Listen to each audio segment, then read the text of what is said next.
టీసీఎస్కి 99 పైసలకే ఎకరాకి ఇస్తున్నారు కదా. అయితే అది ఎందుకు అంటే తమ వాళ్ళకి దోచిపెట్టడానికి అంటూ సాక్షి సంచలనాత్మకమైనటువంటి కథనాన్ని వివిధ లెక్కలతో బయటికి తీసిపెట్టింది. అందులో ప్రధానమైనటువంటిది నిన్న కాక మొన్న పుట్టినటువంటి సంస్థలకి కూడా ఇదే రేట్లో ఇవ్వడానికి ప్లాన్ చేస్తున్నారు, తద్వారా తమ వాళ్ళకి భూములు కట్టబెట్టడానికి అన్నది. కావాల్సిన వాళ్ళకి కారు చౌకగా భూములు కేటాయించాలంటే ఏం చేయాలి? ముందుగా పేరునికి గన్న కంపెనీకి అలా కొంత భూమి కేటాయించి అదే మా పాలసీ అంటూ మన వాళ్ళకి కట్టబెట్టేది. ఇప్పుడు కూటమి సర్కార్ అమలు చేస్తుంది ఇదే. రాష్ట్ర పెట్టుబడుల ప్రోత్సాహక మండలి సమావేశంలో ఐటీ కంపెనీలకు చౌకగా భూములు కేటాయించే అంశాన్ని పరిశీలించండి అని మంత్రి నారా లోకేష్ సీఎం చంద్రబాబుకు చెప్పడం, వెంటనే ఆయన ఆ విధంగా ఐటీ పాలసీని రూపొందించడంటూ అధికారులను ఆదేశించడం, అసలు ఐటీ పాలసీ రాకుండానే ఐటీ కంపెనీలకు ఎకరా 50 కోట్ల విలువ చేసే భూమిని 99 పైసలకి కేటాయిస్తూ మంత్రిమండలి ఆమోదించడం వెంటనే జరిగిపోయాయి. వాస్తవానికి భారీ లాభాలతో ఉన్న టాటా కన్సల్టెన్సీ సర్వీసెస్ టీసీఎస్ చౌకగా భూములు కేటాయించండి అని అడగనే లేదు. అయినా విశాఖ ఐటీ హిల్ నెంబర్ 3లో 21.16 ఎకరాలను ఎకరా 99 పైసలకి టీసీఎస్ కేటాయిస్తూ మంత్రిమండలి నిర్ణయం తీసుకుంది. అంతర్జాతీయ మంచి పేరున్న టీసీఎస్కి చౌకగా భూములు కేటాయించినా ఎవరు ఏమీ అన్నారన్నది ప్రభుత్వ ఆలోచన. అయితే ఇక్కడే ఉంది అసలు సిసలైన గిమ్మిక్. ఇదిగో ఇది మా ఐటీ పాలసీ అంటూ ఘనంగా ప్రచారం చేసుకుంటూ స్వామి కార్యంతో పాటు స్వకార్యం చక్కబెట్టిస్తుంది. అలా టీసీఎస్కు భూమి కేటాయించగానే ఇలా డేటా సెంటర్ పేరుతో వర్సా క్లస్టర్స్ అనే సంస్థకు ఏకంగా 60 ఎకరాల విలువైన భూమిని కేటాయిస్తూ మంత్రివర్గం ఆమోదం తెలిపింది. ఇక్కడ విచిత్రం ఏంటంటే ఈ కంపెనీ ఏర్పడింది కేవలం 2 నెలల క్రితమే. అయినప్పటికీ అత్యంత విలువైన ఐటీ హిల్ నెంబర్ 3లో 3.5 ఎకరాలు, కాపులుప్పాడులో 56.36 ఎకరాలు కేటాయించడానికి రాష్ట్ర మంత్రి మండలి గ్రీన్ సిగ్నల్ ఇచ్చింది. ఉర్సా క్లస్టర్కి భూమిని ఎంత రేటుకి కేటాయిస్తుంది మంత్రిమండలిలో స్పష్టంగా చెప్పకుండా పాలసీ నియమ నిబంధనల ప్రకారం భూ కేటాయింపులు ఉంటాయని పేర్కొన్నారు. పాలసీ ప్రకారం 2 నెలల క్రితం ఏర్పాటైన ఉర్సా క్లస్టర్కి కారు చౌకగా భూములు కేటాయించడానికి ప్రభుత్వం విధానం ఎంచుకుందని అధికార వర్గాలు పేర్కొంటున్నాయి. ప్రస్తుతం మధురవాడ కాపులుప్పాడులో ఎకరా 50 కోట్లకు పైనే పలుకుతుంది.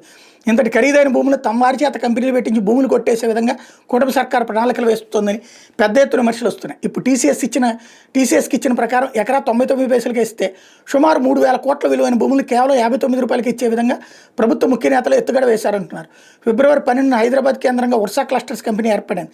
అప్పటి వరకు శంషాబాద్ జిఎంఆర్ ఎయిర్పోర్ట్లో మేనేజర్గా పనిచేస్తున్న పెందుర్తి విజయ్ కుమార్, అమెరికాలో మన రాష్ట్రానికి చెందిన సాఫ్ట్వేర్ ఇంజనీర్ సతీష్ అబ్బూరి కలిసి 9.1 లక్షల మూలధనంతో కంపెనీని ఏర్పాటు చేశారు.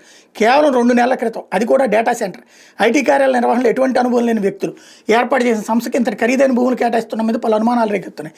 ఎటువంటి రైతులు లేకుండా టీసీఎస్ మిలియన్ టవర్లో ఐటీ క్యాంపస్ ఏర్పాటు చేయడానికి ముందుకు వస్తే అడక్కపోయినా 99 పైసలకే భూములు కేటాయిస్తుంది దీన్ని పాలసీగా చూపిస్తూ విలువైన భూములు రాజమార్గంలో కొట్టేయడమేనని పదవి విరమణ చేసిన మాజీ ఐఏఎస్ ఒకరు వ్యాఖ్యానించారు. ముందుగా వచ్చి మాట్లాడు, ఆ తర్వాత వెళ్ళి కంపెనీ పెట్టు, వెంటనే ప్రభుత్వంతో ఒప్పందం చేసుకో, ఆ తర్వాత 100 ఎకరాల భూమి తీసుకో. ఇప్పుడు ఇది మన రాష్ట్రంలో జరుగుతున్న తీరు. గత డిసెంబర్ ఆఖరి వారంలో రాష్ట్ర ప్రభుత్వం కీలక వ్యక్తులు కొంతమంది వ్యక్తులు వచ్చి కలిసి వెళ్ళారు.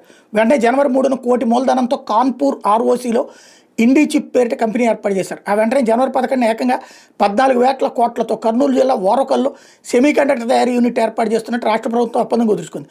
ఉత్తరప్రదేశ్లో నోయిడా కేంద్రంగా ఏర్పాటైన ఇండీ చిప్ సెమీ కండక్టర్ కంపెనీలో పీయూష్ బిచోరియా, వెబ్చా, సందీప్ గార్గుల్ డైరెక్టర్లుగా, కీలక అధికారిగా రాజీవ్ వ్యవహరిస్తున్నారు. వీళ్ళకి ఇంతవరకు సెమీ కండక్టర్ తయారీ ఇవ్వగల ఎలాంటి అనుభవం లేదు, అంత ఆర్థిక శక్తి కూడా లేదు.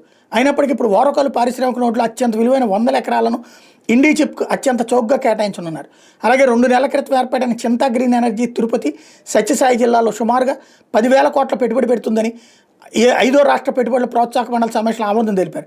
ఈ కంపెనీలో నవయుగ గ్రూప్కి చెందిన చింతా విశ్వేశ్వరరావు, అట్లూరి గౌరీనాథ్ డైరెక్టర్గా ఉన్నారు. ఈ నేపథ్యంలో కూటమి సర్కారులోని పెద్దలకు అత్యంత దగ్గరగా ఉండే నవయుగ గ్రూప్ని గ్రీన్ ఎనర్జీ పేరిట 1000 ఎకరాలు కట్టబెట్టబోతున్నారు. అలాగే రాష్ట్ర ప్రభుత్వంలో కీలక నేతగా ఉన్న వ్యక్తికి అత్యంత సన్నిహితులుగా ఉన్న పేరున్న కిలారు సునీల్కి చెందిన డల్లాస్ టెక్నాలజీ సెంటర్లో 50 కోట్లతో పెట్టుబడి పెడుతుందంటూ తొలి ఎస్ఐపిబిలో ప్రభుత్వం ఆమోదం తెలిపింది. ఒక క్రిమినల్ బ్యాక్గ్రౌండ్ ఉన్న వ్యక్తికి చెందిన డల్లాస్ టెక్నాలజీ సెంటర్కి టీసీఎస్ కేటాయించడంపై పెద్ద ఎత్తున విమర్శలు రావడంతో చివరికి టీసీఎస్ని ఆంధ్రప్రదేశ్ పారిశ్రామిక మౌలిక సదుపాయాల కల్పన సంస్థకి చెందిన మిలియన్ టవర్స్కి కేటాయిస్తూ నిర్ణయం తీసుకున్నారు. ఈ విధంగా అత్యంత విలువైన భూములు సొంత వారికి వేగంగా కేటాయిస్తూ పోతుండపై అధికారులు విస్మయం వ్యక్తం చేస్తున్నారన్న వార్తని హైలైట్ చేసింది.